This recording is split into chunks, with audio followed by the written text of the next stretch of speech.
Hello, friends. Welcome to day 8 of your 10-day wellness challenge. Isn't this wild? We're nearly at the end. Now, today is going to be a relatively short video, and you're going to understand why in a second. But I am talking about something you probably don't even consider would be relative or relevant to your health, especially physically, but mentally and emotionally as well.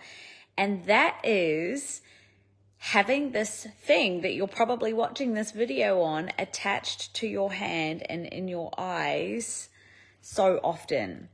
So if you don't know already, things like phones, iPads, TVs, laptops, computers, they emit a blue light, okay? And you've probably heard the term blue light before, but maybe you don't necessarily know what it means. Well, essentially what it is we see blue light through our eyes, and it can have quite a detrimental effect on our hormone system, and disrupt a lot of things in our body when we're exposed to it a lot.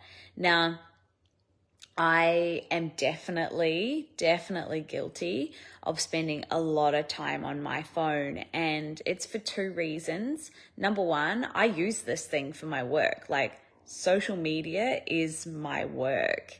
But number two, I am not going to lie to you guys. I have developed an addiction to my phone, to social media, whether it's for work or not, and it's become pretty unhealthy.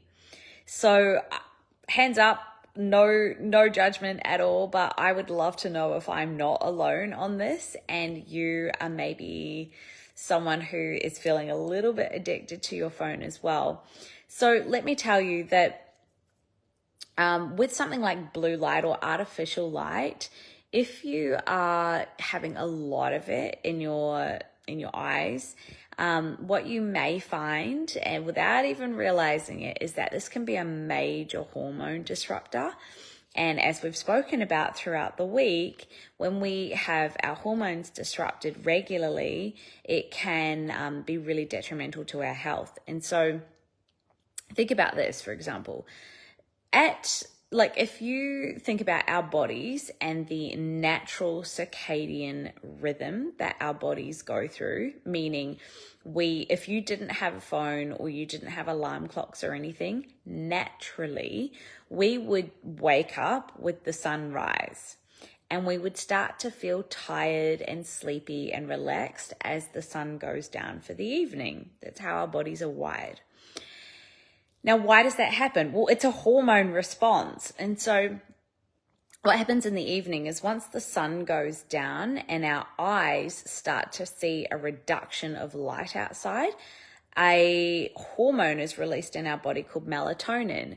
Now, melatonin is a relaxant hormone. It starts to wind our body down. It relaxes us, getting ready for slumber and rest at night, so we can fall into a deep sleep, recharge and repair our bodies, ready to wake up and do it again the next day. We run on a 24-hour cycle.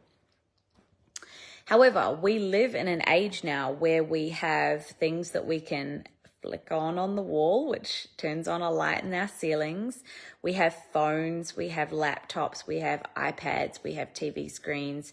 And almost everybody I know at nighttime would have lights on in their home, would be scrolling on their phones or watching TV or still working on their laptops, whatever.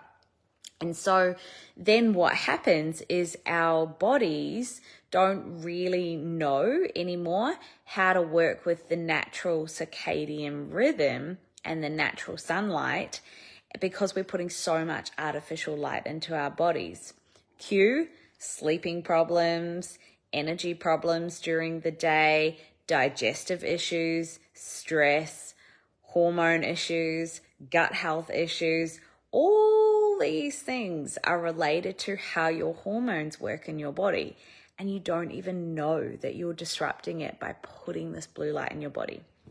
Isn't that wild? So I'm going to give you a couple of tips today on how you can set some more healthy boundaries around how to eliminate blue light and have just a little bit of a detox of artificial light in your life. Because let's face it, we still actually have to function in the real world, right? We do have to use these things, but there are some ways you can have some healthy boundaries around this. So tip number one, I'll put this in the comments as well so you don't forget, but tip number one is when you wake up in the morning, your priority is sky over screens. Do not pick up your phone and start scrolling in the morning. Please promise me this. Now, no judgment, because I am guilty of this, okay? It's something I'm working on and getting better at. No screens in the morning. Get up, walk yourself outside, and go and spend between 1 to 5 minutes getting sun in your eyes. Natural sunlight. The best sunlight you can get, if you can manage it, is the sunrise. So when it's that orangey sort of light, watch your energy levels skyrocket for the day when you do that. Guaranteed. Number two is at nighttime, when it's starting to get darker outside, use things in your home like candles or lamps rather than lights on the ceiling. And if you can, this is an even better thing you can do. You know how you can get those smart bulbs now where, this is counterproductive, connects to an app on your phone, but you can get those smart bulbs where you can change the color of the lights. I have those in my home, and at nighttime when it's getting dark, I flick those on. I don't have any artificial lights on in my home.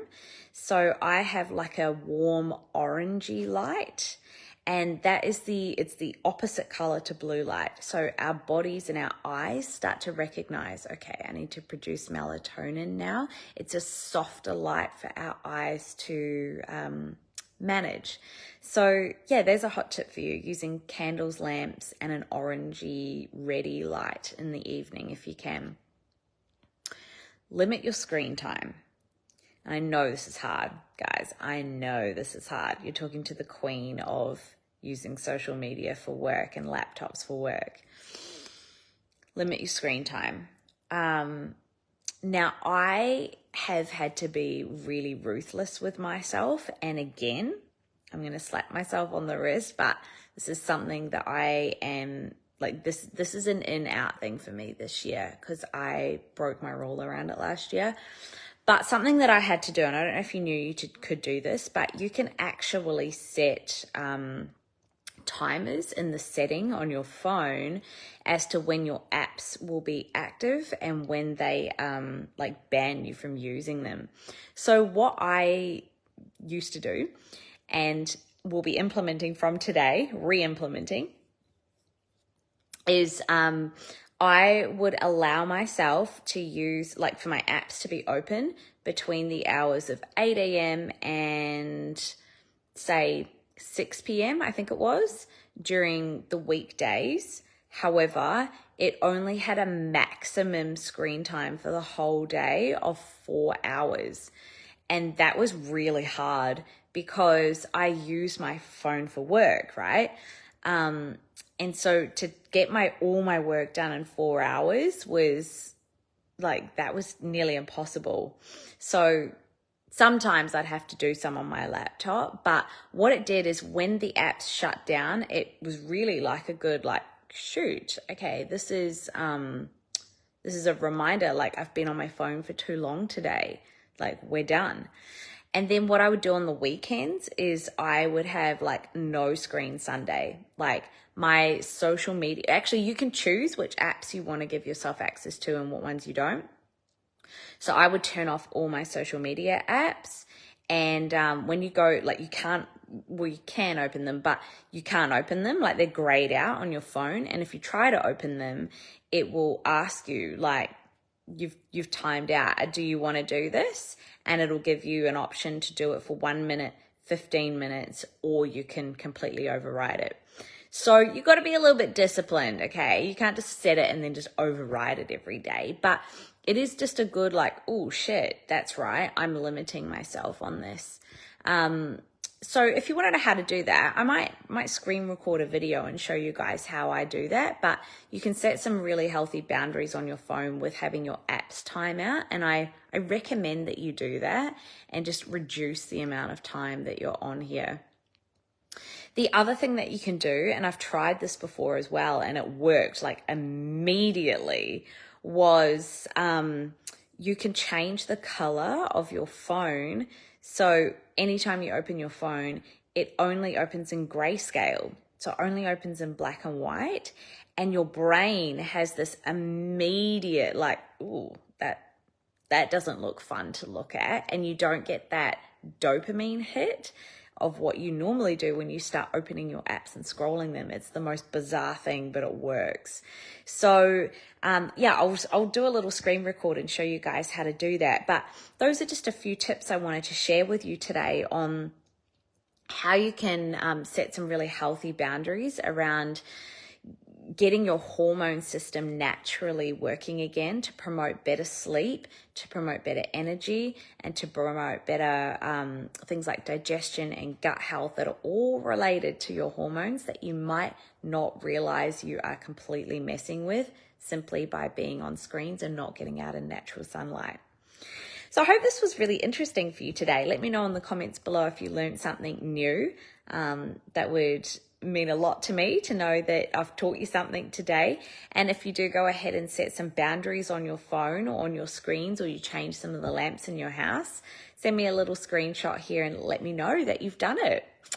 Hope you have the most amazing Sunday. It is now a screens off Sunday for me. So you will hear back from me here tomorrow on day 9. See you guys.